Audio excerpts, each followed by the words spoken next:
খড়িবাড়ি গ্রামীণ হাসপাতালে জন্ম ও মৃত্যু শংসাপত্রে বড়সড় সাফল্য উঠে এলো পুলিশের হাতে। খড়িবাড়ির প্রায় 1080টি জন্ম মৃত্যু সার্টিফিকেট অবৈধভাবে তৈরির ঘটনা ঘিরে রাজ্য রাজনীতি তোলপাড় হয়ে হচ্ছে। গোটা ঘটনা তদন্তে নামে দার্জিলিং জেলা পুলিশ। বুধবার শিলিগুড়ি মেট্রোপলিটন পুলিশের সহযোগিতায় ডিটেকটিভ ডিপার্টমেন্টের আধিকারিক ও সেনা গোয়েন্দারা বাগডোগরা পুটিমারি এলাকায় লালন কুমার ওঝা বাড়িতে হানা দেয়। এরপরে লালনের বাড়ি থেকে 1000-এর বেশি মৃত্যুর জাল শংসাপত্র, কয়েকটি আধার কার্ড, বেশ কিছু ভোটার কার্ড উদ্ধার হয়।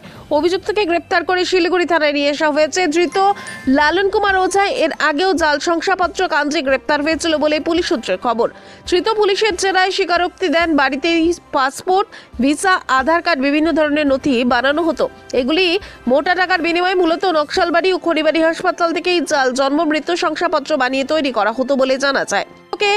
আগামীকাল শিলিগুড়ি মহকুমা আদালতে তুলে রিমান্ডে নিয়ে গোটা ঘটনা তদন্ত শুরু করবে শিলিগুড়ি মেট্রোপলিটন থানার পুলিশ। অন্যদিকে জাল শংসাপত্র কাণ্ডে অন্যতম অভিযুক্ত পার্থ সাহাকে জেরা করে আরও বেশি কিছু নাম পেয়েছে দার্জিলিং জেলা পুলিশ।